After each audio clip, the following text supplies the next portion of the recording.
Today, I wanted to give my review or opinions, perhaps, on these Soundcore A40 Space One true wireless earbuds with ANC. So I've talked about these quite a bit in some of my recent video reviews of other earbuds and doing comparisons and side by sides. But I just wanted to, take some time to talk about them more individually and go into a bit more detail on them. So I've had these earbuds now for maybe about 5 or 6 months, and they have been my daily drivers. So I keep them in my pocket with me every day. I take them to work, I take them to the gym, I use them at home for multiple hours a day. I use them mostly for background listening to music as I'm doing other tasks, whether it's doing focused work in front of a laptop or cycling at the gym on the stationary bike, or lifting some weights, or anything else as I do my day. I watch some Netflix shows with them at night on the sofa. Sometimes I may listen to a podcast on YouTube, or doom scroll on YouTube Shorts. These earbuds have been great for all of those things, and I've recently, like I said, compared them against a lot of other earbuds, and I still come back to these over and over again for the time being. So where do we start? Let's start with maybe the price first. So if I can just quickly present my other window here. Switch to this tab. So this is the Australian website for these Anker A40s, right? The retail price is $130 Australian, although these things are like always permanently on sale, and they're always about 40% off. So you can see right here that they give you a $45 discount coupon code, which brings them down to around $85. This coupon has been available pretty much always in the last 6 months that I've kind of tracked the price on these things. So in the US, I think these retail for about $90, but again, they also have the same kind of deal, so they come down to about $47 here. And the price typically fluctuates between about $40 to $50. So you can pick these up very cheaply. It's kind of a budget set of earbuds, at least compared to other things out there like the Sony or the Bose or the Apple that cost $250 to $300. Although the 840s, I think, are one of the top earbuds in the Anker or Soundcore lineup. Oh, actually, that's interesting there. See, they show the price there at $60, whereas here they show it as $99. So I guess maybe those are the discounted prices. It's always hard to tell how they come up with these prices these days. More recently, Soundcore released the Liberty 4 Pros, which maybe I won't talk about too much in this video. They have a stem design, and generally I'm not a fan of stems, so I much prefer the simpler, smaller earbuds. But I've tried these out in the last couple of days too. I had very high expectations, given that I've been so happy with these ones for the last 6 months. I really wanted to be blown away by these, but honestly, I was not able to tell the difference whatsoever in terms of sound or ANC quality. Maybe slightly better in sound, ANC no difference at all. And they also have other shortfalls that I can talk about in terms of the quality of the case and just the feel and how they fit my ear. But just to finish off on this topic, I guess we can go to Amazon as well, and we see Amazon lists them as 18% off for $129.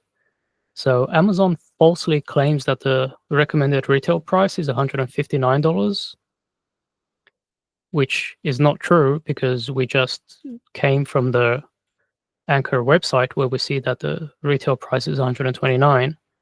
But Amazon tries to convince you that you're already getting a pretty good deal here because it's 18% off, so you should probably hurry and buy these things now. That's I'm pretty sure that's illegal and false advertising, especially in Australia. Um, but just to double check that, there's usually one website that I typically go to whenever I do check prices on Amazon, because you can never trust Amazon anymore these days. I go to Camel Camel Camel here, and I'm not trying to sell you this website. It's just something that I find very useful. But you can just copy paste an Amazon URL into the website and click search. And you'll notice I'm not signed in or anything, so you don't need an account. It's free to use. You can use this in an incognito window. You don't need to give them any of the details. You're not going to get marketing spam from them. But you just put in an Amazon link, and then it shows you the price history of that item on Amazon over the last 6 months or 12 months. So we can see here that these A40 earbuds have been selling for $129 at the highest value, but they're almost always on special for around $90 to $79. So $79 is kind of the best price that you've been able to get them for on Amazon in the past. So if you see them anywhere between around 80, 85 to 79, you know that you're getting a good deal, right? And it also shows that Amazon has actually never ever sold these for above $129. So this price that they're showing here for the recommended retail price and this 18% discount is completely false advertising, which I'm pretty sure is illegal, like I said. So Bezos, if you're watching, you might hear from me soon. I'll have my people contact your people. We'll get this sorted out. No worries.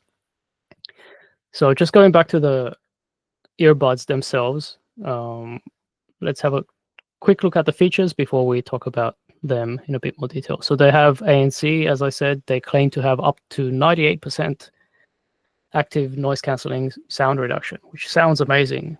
But as I've talked about in many of my videos, I think this is also a bit of false expectation setting. ANC works decently well for some specific sounds. So like the sounds of an airplane engine, which is what ANC was invented for by Bose in the year 2000.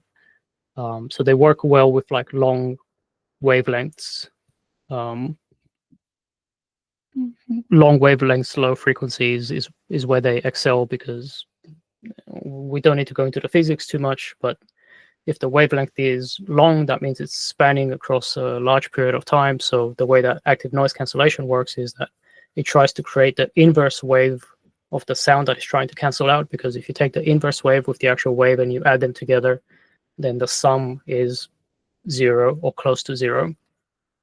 But because the wavelengths are long, you don't really need to be super precise. If you're off by 50 microseconds or milliseconds, but your wavelength is a 1 second wavelength, then you're just slightly shifted. When you add the two together, you still cancel out most of it, but you might have a little bit of interference here. So you might hear a tiny little hiss, as opposed to the loud sound of airplane engines.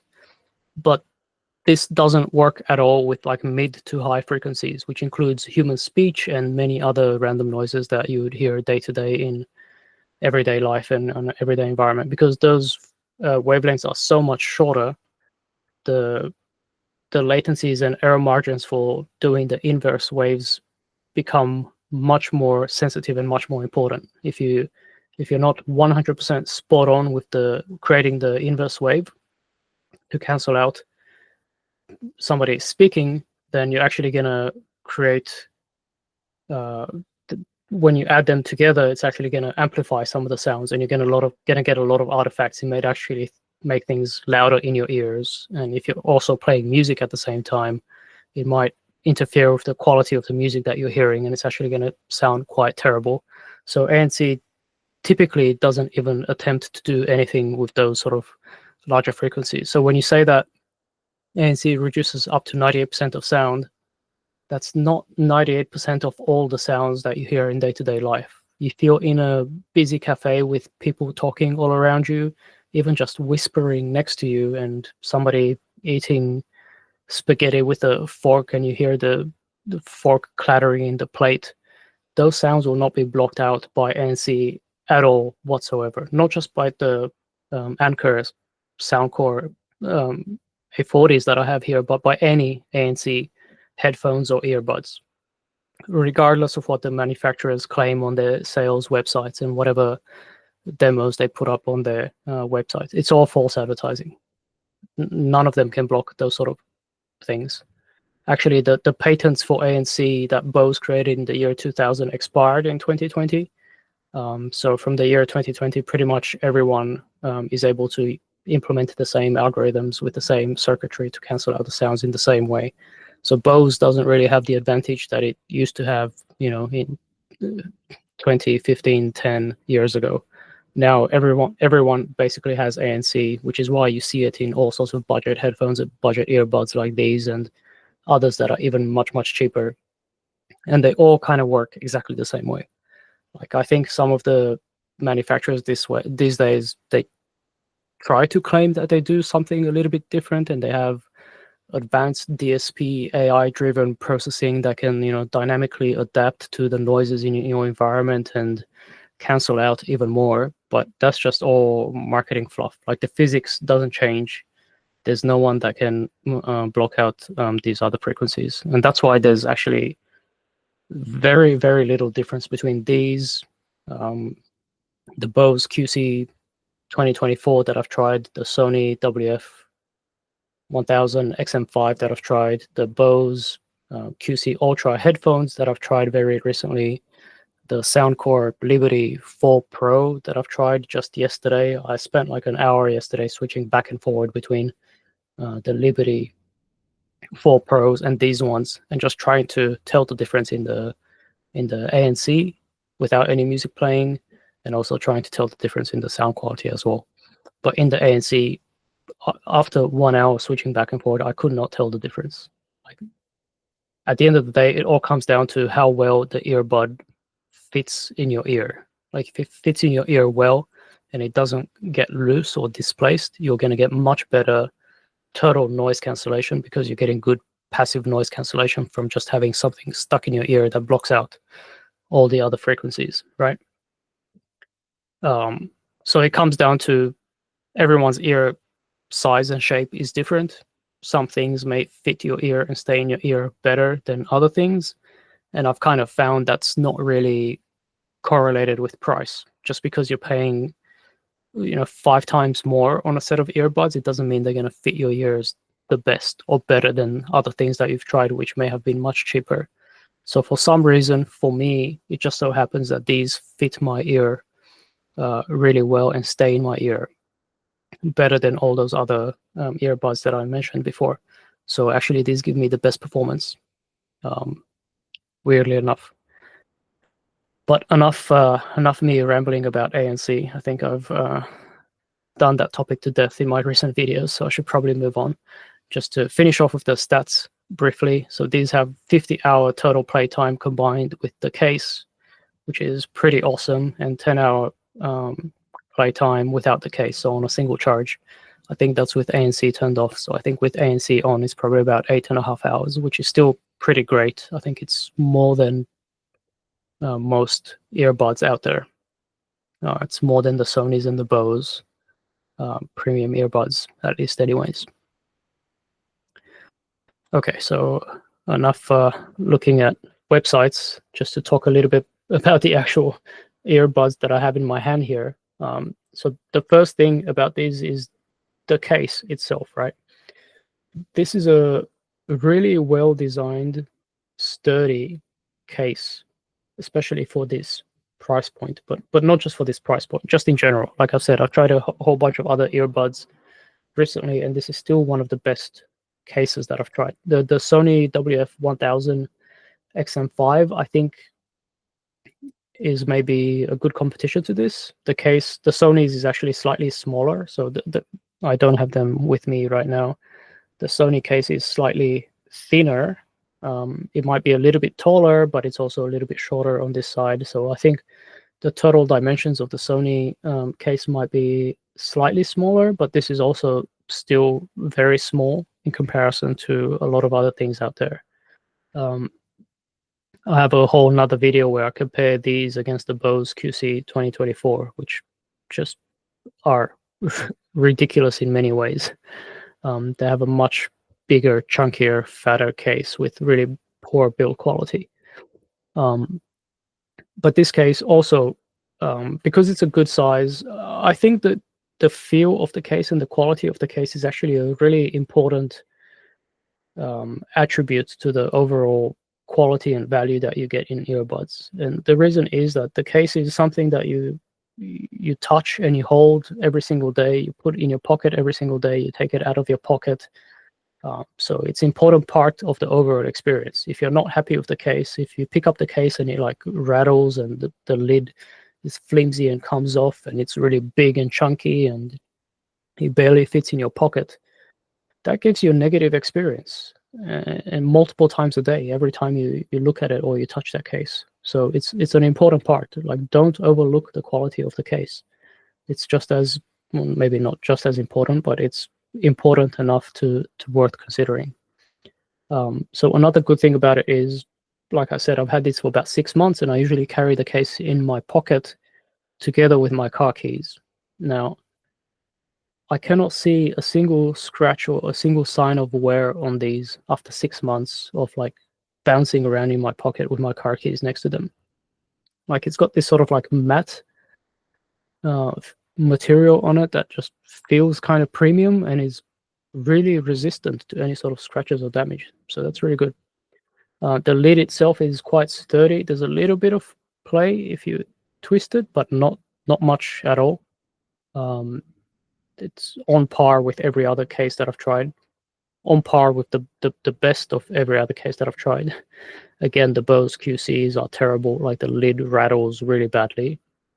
And the earbuds even juggle, rattle inside the case as you're walking with it in your pocket throughout your day, which is really disconcerting. But this opens up nicely. The earbuds are in there. You have like little charge light indicators at the front. You have a button at the back for pairing them, USB-C charging at the back. The case charges really quickly. As we saw on the website, there's 50-hour battery life in total. So 10 hours, if you take them out, you can put them back in the case 4 more times to get a full charge 4 times, and they charge quite quickly as well. So that's pretty awesome. Now, in terms of the earbuds themselves, they're also very premium looking. They're actually very similar to the Sony WF-1000 XM5s. Very similar size. I think the Sony's might be slightly smaller, but only very slightly smaller. But the same build. So it has a very smooth casing. There's no flanges or silicone or other bits around. It's quite well sealed. So I think that would give them good durability. And the silicone ear tips are also quite good as well. Like, they've never come out of the earbud accidentally when I take them out of my ears. They also never kind of like flange out like that. Like, I've never had that happen. Whereas on the Liberty 4 Pro that I've been using for the last 2 days, that happens every single time. Every time I take it out of my ear, like it ends up like this, and I'm having to like readjust it and fix it manually, which is quite weird.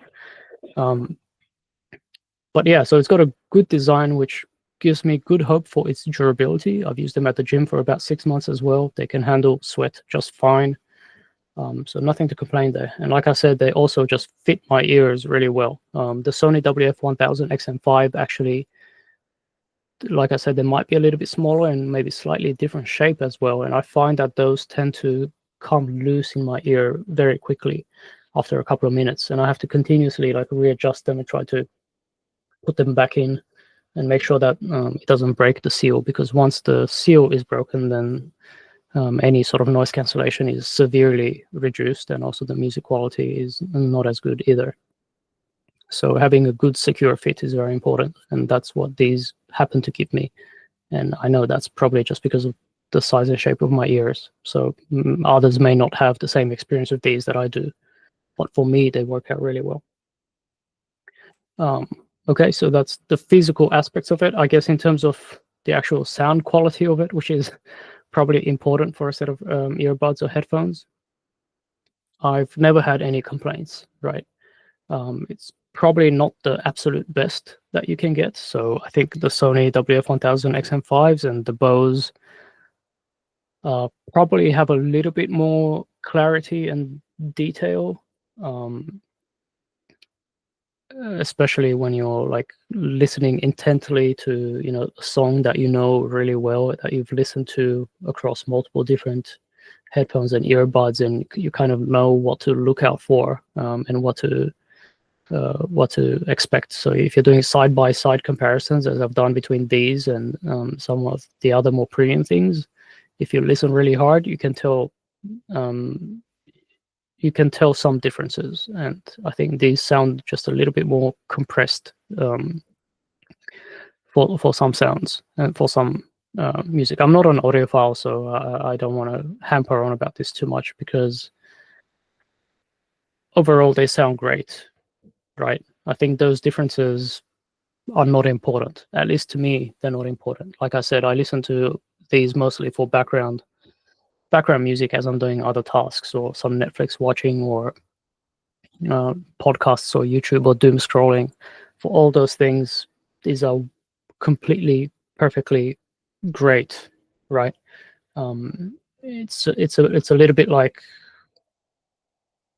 cameras and pixel peeping, right? Especially back in the days when the megapixel wars were being fought by all the different camera manufacturers, and you've had, you know, all these different websites and doing detailed reviews of like a side by side of a picture taken on this camera versus this camera. And if you zoom in into the top right corner and you zoom in all the way, and you can amplify these 5 pixels here, then maybe you can see that the shading on these outer 3 pixels is a bit different from this other camera, and they have a bit more chromatic aberration here, and a little bit less detail and less brightness here. Therefore, this camera and lens must be better than this other one because of those 3 pixels, right?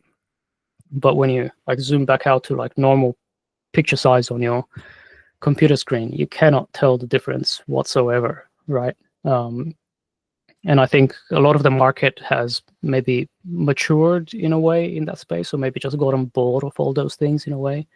And people have realized that, hey, you know, this phone that I have in my hand, pretty much 24/7, that does all these other great stuff, also takes great pictures. And when I take these pictures are more than good enough for me to share on Facebook, or send them via email, or whatever it is that people do with pictures these days. They definitely don't print them out on super large billboards or anything like that. And no one cares about that pixel peeping, right? It's only the super enthusiast group that have cameras or lenses as a hobby. And if you do, that's great. I mean, you know, it's a hobby, and if you seek perfection in your hobby, and it's just fun to, you know, look at reviews and research all this sort of stuff, that like you do you, that's totally fine. But I'm just saying, for regular consumers that just want to use a product, try not to get caught up into that sort of thing, because it makes no difference. And it's the same with earbuds and earphones, right? I'm saying the same thing. Like, you can look at YouTube review videos for these and other earbuds, you know, reviews that are done by professional sound engineers or audio engineers, and they have all this expensive equipment, like a, you know, dummy head that you can put the earbuds in, which simulates like a real human head, and it has the same sort of like material composition for the fake ears. And then internally within that, there's like microphones that can actually pick up the sound waves, and they can, you know, they have software to draw the sound wave signatures, and you can like scientifically measure the ANC performance and the performance at each individual frequency and wavelength for the sound quality as well, and compare it against reference curves. And I mean, those reviews are great. They're interesting, I think. It's cool that people actually have that sort of equipment and can go into that level of detail for these sort of things. But at the end of the day, I don't really think it translates that much into how much you will enjoy the product that you have. Like, you know, if you use one of those devices to measure the ANC performance and the sound signature of these versus like the Sony's or some other super high premium thing, and you might see a slight difference or divergence in some of the sound bands at specific frequencies, and you might think, oh well, therefore the Sony is going to be better because in that test you saw that band matched the reference band like 10% more closely. But if you actually listen with your ears, like your ears can hardly tell that difference in a 10%, better adherence to the signature or the expected band, right? Or the band that's measured by monitoring equipment and all that sort of thing, right? And you also adjust to them very quickly. But again, like if you're a sound engineer or your hobby is like trying out different types of earbuds, or you're a music producer, or you're Adele, or whoever, and this is your passion or your life's profession, then great, go out there and seek perfection and try out every single type of earbud. I mean, if that's your hobby, it's still a relatively cheap hobby. People spend much more going out drinking like 2 times a month than buying the premium Sony earbuds that cost like $250, right? You can drink more than that in a few sessions out, or you can have, go whatever your hobby may be. You can go paintball or something like that, and you easily spend a couple of $100 on bullets for one session, right? So if your hobby is photography, or earbuds or music, then you do you.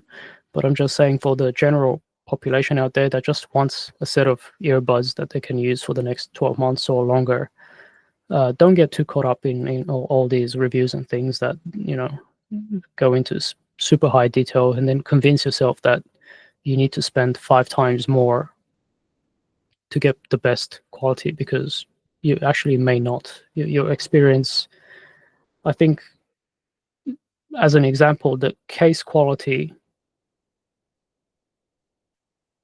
and what you get out of it on a daily basis outweighs that 10% better quality in the ANC or the musical sound quality, right? So just as an example, that Bose QC 2024 earbuds that I tried and reviewed in my other video, with the really thick, chunky case, um, there's no way I would ever use those over these for the better sound that they have. Because again, it's so hard to tell that difference in the better sound, but it's so easy to tell how much I hated that case every time I picked it up. So if you have to do that every single day for the next 6 months, like, I'll much rather pick these, obviously, right? So just I'm ranting on way too much about this, but I think this has become one of my pet peeves at the moment. Just the perception of quality and expectations of quality just based on price. They don't really align all that well all the time. So just to move on a little bit, so I don't rant about this forever. I could compare these against the Pixel Buds Pro that I have here on my desk as well. I won't go into too much detail. The Pixel Bud Pros also have a pretty good quality, sturdy case that I used for about 6 to 9 months, which I quite liked too. It's slightly smaller. I would say the Pixel Buds Pro even better in a case, from a case point of view. But these are also a fair bit more expensive.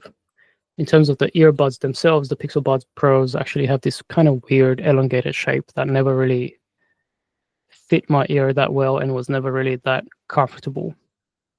So I've never actually quite enjoyed these that much. And these were the earbuds that I used for about 6 or 9 months before I got these ones. Once I got these ones, I stopped using these, and I never feel like I miss out on sound or music quality or ANC quality. And these ones are supposedly pretty good. I mean, there's a new Pixel Buds 2 Pro now, which I haven't tried yet, which are supposedly even better.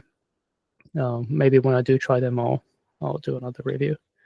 And the only other thing I have on my desk here, which is probably not very relevant, but I have these very old Creative earbuds. These are maybe about 5 or 6 years old. I don't remember exactly. This is a very industrial looking case that pushes up like that, which is kind of cool.